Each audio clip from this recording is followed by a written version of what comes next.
3 से 4 चीजें मैं बताऊंगा जिसकी बुनियाद पर हम इनकलाब जमहूरी मुल्क में ला सकते हैं।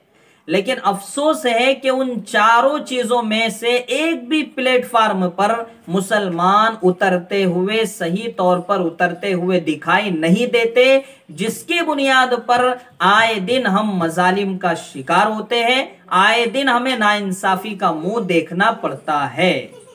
जी हाँ नाज़रीन, पहली चीज जमहूरी मुल्कों में यह दी गई है कि अगर तुम्हारे ऊपर कोई जुल्म करता है, तुम्हारे साथ कोई नाइंसाफी करता है और वो सरकार में है, तो तुम्हारे पास ताकत है, वोट की ताकत, कि आप वोट की ताकत की बुनियाद पर उसे कुर्सी से हटा सकते हो, उसको उखाड़ फेंक सकते हो। और इसके लिए जरूरी होता है कि इत्तेहाद हो किसी भी कौम में, तो वो फिर अच्छों को जमहूरी मुल्क में घुटने टेकने पर मजबूर कर सकती है वो कौम। लेकिन इस पहले ही प्लेटफार्म से हम लोग अक्सर नाकाम होते हुए दिखाई देते हैं। मुसलमान क्यों? कि बहुत सी तंजीमें अगर एक लीडर की तायद करती है तो कई तंजीमें उसकी मुखालफत कर देती है। कई लोग मसलक की नजर से उसको देख लेते हैं, कई लोग तंजीमों की नजर से उसको देख लेते हैं, कई लोग जमातों की नजर से उसे देख लेते हैं। तो हम पहले ही प्लेटफार्म में नाकाम होते हुए दिखाई देते हैं। हमारा इत्तेहाद किसी एक पार्टी पर नहीं हो पाता, जिसकी बुनियाद पर हमारे वोट बिखर जाते हैं और हम अपनी ताकत लोगों के सामने नहीं दिखा पाते। यही वजह है कि आज हिंदुस्तान में, इंडिया में मुसलमानों की आवाज कम से कमजोर होती चली जा रही है। दूसरा प्लेटफार्म जमहूरी मुल्कों में होता है कानूनी चाराजोई, अदालतों का रुख करना, कि अगर जुल्म हो रहा हो, नाइंसाफी हो रही, तो हम अदालतों का रुख करें, अदालतों से रुजू करें, कानूनी चाराजोई करें, अपने इंसाफ को मांगे, अपने इंसाफ का हक उनसे मांगने की कोशिश करें। लेकिन हम देखते हैं कि हमारे बड़े से बड़ा कायद मौलाना कलीम सिद्दीकी की मिसाल हमारे सामने है कि कुछ अगर बड़ा लीडर अगर पकड़ा जाता है तो फौरन सुप्रीम कोर्ट में उसका केस लगा दिया जाता है। लेकिन हमारा अगर कोई अपना बड़ा पकड़ा जाता है तो वह हाई कोर्ट से ऊपर आता ही नहीं। बहुत कम केसेस ऐसे जो सुप्रीम कोर्ट में आकर हल किए गए, बाकी तो हाई कोर्ट में अटक कर रह जाते हैं और फिर वहां अगर इंसाफ नहीं मिलता है तो फिर आगे हम नहीं पहुंच पाते। जिस वक्त पहुंचना चाहिए पहुंच तो जाते हैं, लेकिन जो वक्त होना चाहिए पहुंचने का वहां नहीं पहुंच पाते, तो फिर हम अपने लिए इंसाफ वहां से भी हासिल नहीं कर पा रहे। क्या वजह है कि अल्लाह ने हमें मालो दौलत भी दी, लेकिन उसके बावजूद हमारे पास मजबूत कोई ऐसी टीम नहीं है वुकला की जो फौरी तौर पर अगर कोई नाइंसाफी हो तो सुप्रीम कोर्ट में हमारी आवाज उठाए, हमारी आवाज को बुलंद कर सके। तो इस प्लेटफार्म में भी कहीं ना कहीं हम पिछड़े नजर आ रहे हैं। तीसरा प्लेटफार्म हमें यह दिया गया है एहतजाज, कि हम एहतजाज करें और जहां नाइंसाफी, जुल्म सितम हो रहा उसके खिलाफ आवाज बुलंद करें। लेकिन हमारे एहतजाज में भी दम नहीं है।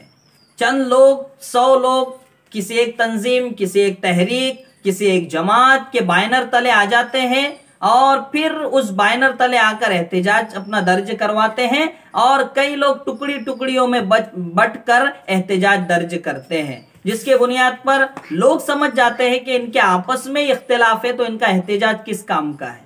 एक शहर में कई तंजीमें अलग अलग एहतजाज कर रही है 100-100 टुकड़ियों में बटकर, तो क्या तुम दिखा रहे हो कि एहतजाज में भी इख्तिलाफ है हमारा।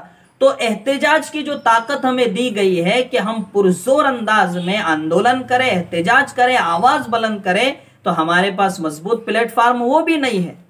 तो ये जब तीनों प्लेटफार्म में हम नाकाम हैं, और चौथी बात, हमारे पास कोई मजबूत ऐसे कायदीन नहीं है कि जो तमाम मसलकों को, तमाम मज़ाहिब के लोगों को इकट्ठा कर सके और एहतजाज पर या और चीजों पर आमदा कर सके, उठा सके, उभार सके, जिनकी एक आवाज पर पूरे लोग खड़े हो जाए।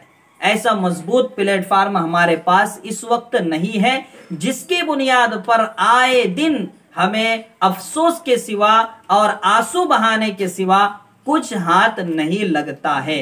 तो ये वो चीजें हैं जो जमहूरी मुल्क में हमें ऑप्शंस दिए गए कि तुम ये इख्तियार कर सकते हो, लेकिन इन तमाम में हम लोग पीछे हैं। मैंने एक एक करके मुख्तसर वक्त में गिनवा दिया हूं, तमाम चीजों में पीछे है। तो जाहिर सी बात है हमारे हालात कैसे बदलेंगे?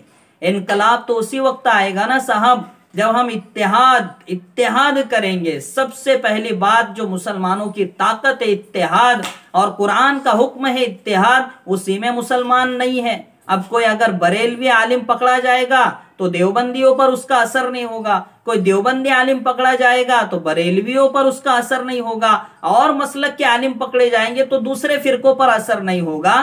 तो इससे ही हमें पता चल जाता है कि हमारे अंदर कितना इत्तेहाद है। हमारी मस्जिदें अलग हैं, हमारे हर चीजें अलग हैं, और फिर उसके बाद जब बात की जाती है इत्तेहाद की, इनकलाब की, तो कहां से इनकलाब आएगा, कहां से इत्तेहाद होगा? इसलिए हमें मजहब से उठकर, मसलक से उठकर, जमातों से उठकर, तंजीमों से उठकर एक उम्मत मुस्लिमा होने के नाते एकजुट होने की जरूरत है, एकजुट बनकर आगे बढ़ने की जरूरत है। ऐसा नहीं है कि जमहूरी मुल्कों में इंसाफ नहीं मिलता, इंसाफ जरूर मिलता है, लेकिन लेने का सलीका और तरीका चाहिए।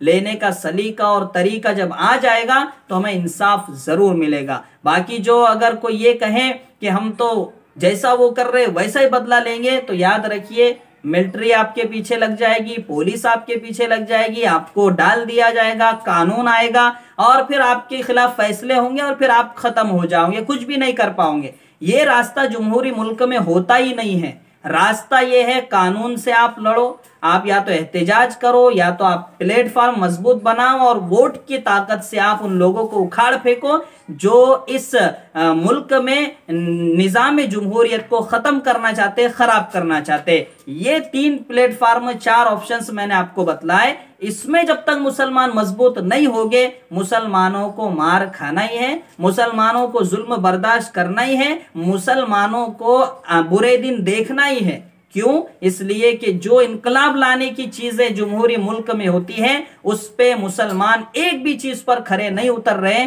जिसकी बुनियाद पर कभी भी इनकलाब नहीं आ सकता।